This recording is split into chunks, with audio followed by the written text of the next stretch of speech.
ಯುದ್ಧದ ಭೀತಿ ನಡುವೆ ಮತ್ತೆ ಅಕ್ರಮ ಗ್ಯಾಸ್ ರೀಫಿಲ್ಲಿಂಗ್ ದಂಧೆ ಶುರುವಾಯಿತಾ ಎಂಬ ಅನುಮಾನಗಳು ಮೂಡಿವೆ.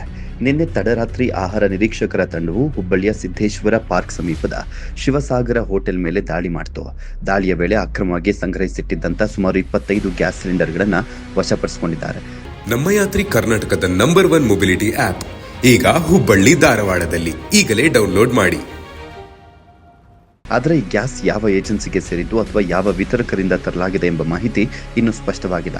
ಅಕ್ರಮವಾಗಿ ಸಂಗ್ರಹಿಸಿಟ್ಟಿದ್ದ ಸ್ಥಳದಿಂದ ನಮ್ಮ ಪ್ರತಿನಿಧಿ ಈ ಮಾಹಿತಿಯನ್ನು ಕೊಟ್ಟಿದ್ದಾರೆ.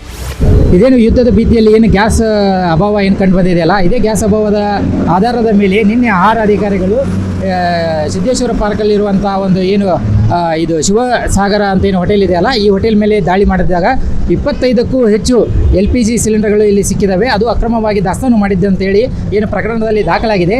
ಇದರ ಇನ್ನೂ ಪ್ರಕರಣ ಏನಾಗಿದೆ ಏನಿಲ್ಲ ಅನ್ನೋದರ ಇಂಚಿಂಚು ಮಾಹಿತಿ ನಿಮಗೆ ಹೇಳ್ತೀವಿ. ಅದರ ಜೊತೆಗೆ ಹುಬ್ಬಳ್ಳಿ ಧಾರವಾಡದ ಸುಮಾರು ಕಡೆ ಈ ರೀತಿ ಗ್ಯಾಸ್ ಸಿಲಿಂಡರ್ಗಳ ಅಕ್ರಮ ದಾಸ್ತಾನು ಮತ್ತು ರಿಫಿಲ್ಲಿಂಗ್ ದಂಧೆ ಕೂಡ ನಡೀತಾ ಇದೆ. ಇದೇ ಶಿವಸಾಗರ ಹೋಟೆಲ್ನಲ್ಲಿ ನಿನ್ನೆ 25ಕ್ಕೂ ಹೆಚ್ಚು ಗೋ ಗ್ಯಾಸ್ ಸಿಲಿಂಡರ್ಗಳು ಸಿಕ್ಕಿದೆ ಅಂತೆ. ಅದರ ಜೊತೆಗೆ ಇವು ಮಾಲೀಕತ್ವ ಯಾರದ್ದು, ಸಿಲಿಂಡರ್ ಏಜೆನ್ಸಿ ಯಾರದ್ದು, ಯಾರ ಅಥಾರಿಟಿ ಮೇಲೆ ಇಲ್ಲಿ ಸಿಲಿಂಡರ್ ಕೊಟ್ಟಿದ್ರು ಮತ್ತು ಇದು ಲೀಗಲ್ಲ ಅಥವಾ ಇನ್ಲೀಗಲ್ಲ ಅನ್ನೋದನ್ನು ಈಗ ತನಿಖೆ ಮೂಲಕ ಬಹಿರಂಗಪಡಿಸಬೇಕು.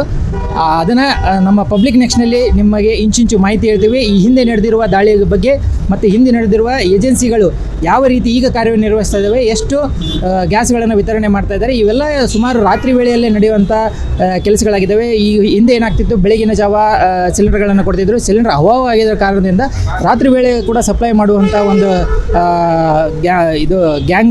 ಗ್ಯಾಂಗ್ಗಳು ಕೂಡ ಆಕ್ಟಿವ್ ಆಗಿದ್ದಾವೆ. ಇದರಲ್ಲಿ ಭಾಗಿಯಾಗಿರುವ ಅಕ್ರಮ ಗ್ಯಾಸ್ ದಂಧೆಕೋರರನ್ನ ಪತ್ತೆ ಹಚ್ಚುವಲ್ಲಿ ಪೊಲೀಸರು ಯಶಸ್ವಿ ಆಗ್ತಾರೆಯೇ ಎಂಬುದನ್ನು ಕಾದು ನೋಡಬೇಕಾಗಿದೆ.